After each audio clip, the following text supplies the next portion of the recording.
부산 엑스포 유치, 수도권 1극 체제 붕괴된다.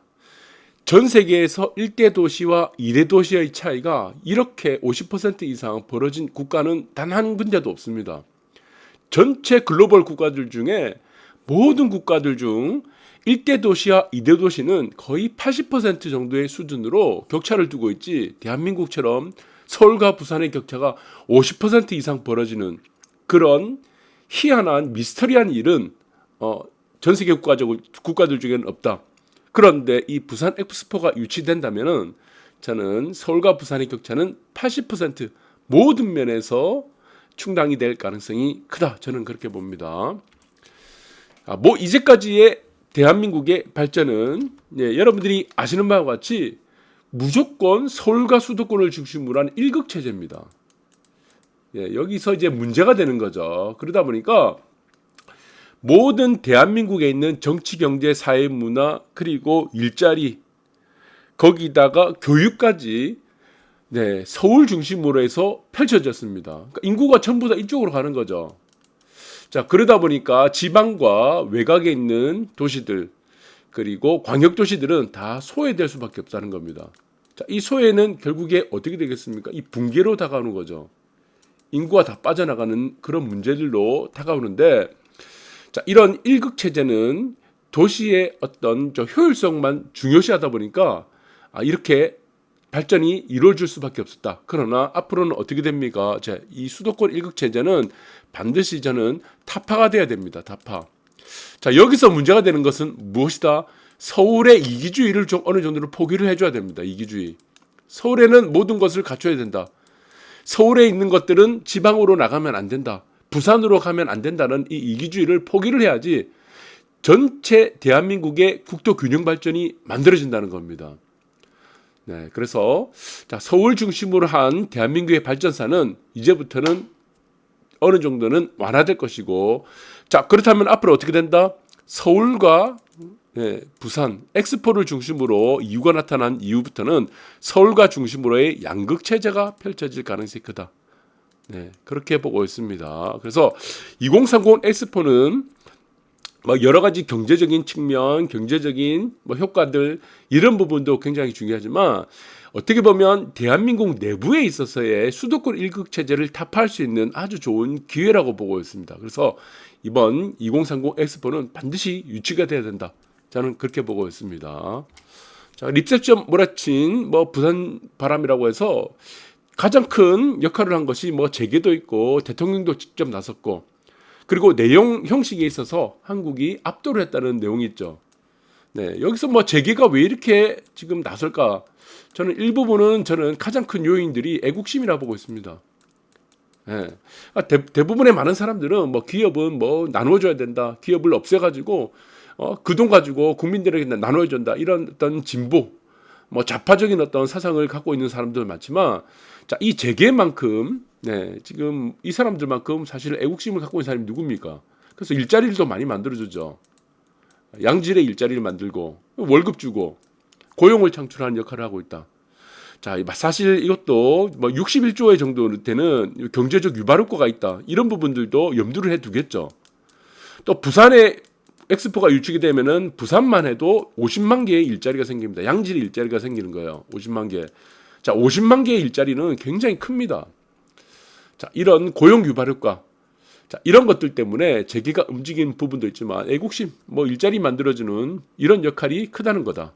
남들은 뒤에 욕하지만 그나마 재계 총수들은 발로 다 뛰고 있다. 거기다가 우리나라의 대통령 지금 직접 PT까지 하고, 그리고 이제 리셉션을 했는데 이후에 사우디는 150명 왔어요. 참석 인원이. 여기서부터 이제 차이가 나는 겁니다. 한국은 250명이 참석을 했습니다. 자, 제가 한국이 무조건 된다. 부산이 엑스포 된다고 이거 수개월 전부터 말씀 다 드렸습니다. 모든 사람들은 아니라고 했죠. 자, 이제 어떻게 된다? 역전한다. 저는 분명히 역전한다고 합니다. 역전한 거라고 보고 있습니다. 그럼 남은 것은 5차 PT입니다. 5차 PT. 5차 PT에 뭐가 나오겠습니까? 맨 마지막에 뭔가 아껴뒀던 비밀 무기가 등장할 수밖에 없죠. 저는 이것을 BTS라고 보고 있습니다. BTS가 이제 여기서 이제 연설하겠죠. PT도 하고 네, 여기서 이제 노래도 부르겠죠. 네, 여기서 이제 난리 날 거예요. 네, 여기서 이제 바로 압도가 되는 네, 상황이 될 거다. 그래서 저는 총 득표수의 3분의 1을 부산이 가져갈 가능성이 매우 크다라고 보고 있습니다. 자, 그래서 뭐 또 다시 뭐 맨 마지막 순위에 있는 사람들 뭐 잘라내고 또 투표한다 이런 상황까지 벌어지지 않을 거라 보고 있습니다. 그래서 박형준 서울시장도 지금 굉장히 노력하고 있습니다. 지금 뭐 파리에 가서 지금 외교를 하고 있죠. 네, 설득을 하고 있고 이재용 그다음에 싸이도 마찬가지입니다. 그리고 발목 지금 다쳤는데도 발을 다쳐가지고 최태원 회장도 마찬가지예요. 이런 모든 노력들은 어떻게 되겠습니까? 결론은 하나하나인 겁니다. 이 재계 모든 사람들이 선수 지금 뭐 시키지도 않는데 뭐 돈 받고 가는 것도 아닌데 네, 모든 노력의 끝은 이거다. 무엇입니까? 네, 엑스포의 효과 무엇이다? 네, 양극 체제다. 자, 수도권을 중심으로 한 1극 체제에서 이제는 무엇이다? 양극 체제로 간다.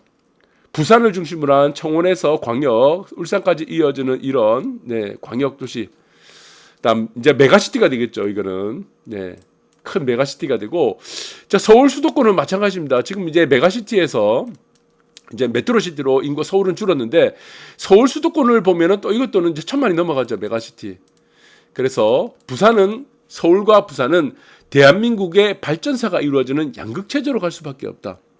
그것이 엑스포로 이루어진다. 그러면은 서울과 부산의 격차는 이제 80%까지 좁혀질 가능성이 크다.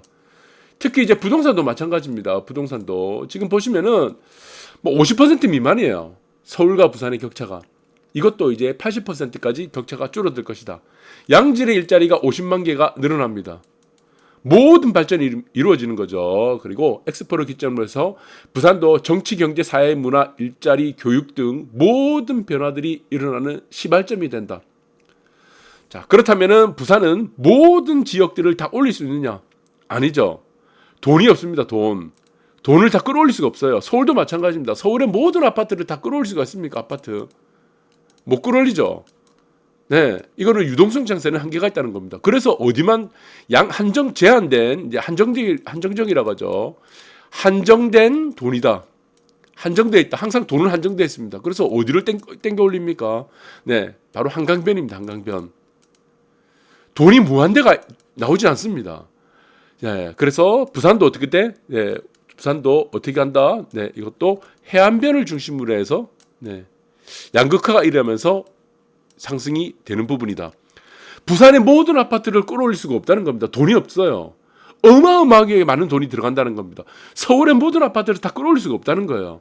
그래서 양극화가 일어난다는 겁니다. 그래서 한강변에 있어 올라가는 겁니다. 어느 한 구역이 한 지역이 집중적으로 올라간다는 것이다. 그것이 바로 양극화다. 부산도 마찬가지다. 부산의 모든 아파트를 올릴 수 없으니 부산의 특정 지역을 올리는 방법으로 갈 수밖에 없다는 겁니다. 이것이 뭡니까? 네, 이것이 무엇이다? 이것이 바로 우리가 말씀드렸던 네, 질적 장세죠. 질적 장세. 질적 장세가 되는 거고 이것이 무엇이다? 이 종복 장세. 네. 그리고 마찬가지로 이것은 실적 장세가 되는 것이다. 유동성 장세는 앞으로는 나오기가 힘들다 이렇게 보시면 될 것 같아요. 그래서 여러 가지 정치, 경제, 사회, 문화, 일자리, 교육, 부동산 측면 모든 측면들이 2030을 중심으로 전후를 해서 이제는 서울의 1극 체제가 아닌 서울, 부산의 양극 체제로 대한민국은 발전한다. 여러분들이 맞박에 잘 새기시기 바라겠습니다. 감사합니다.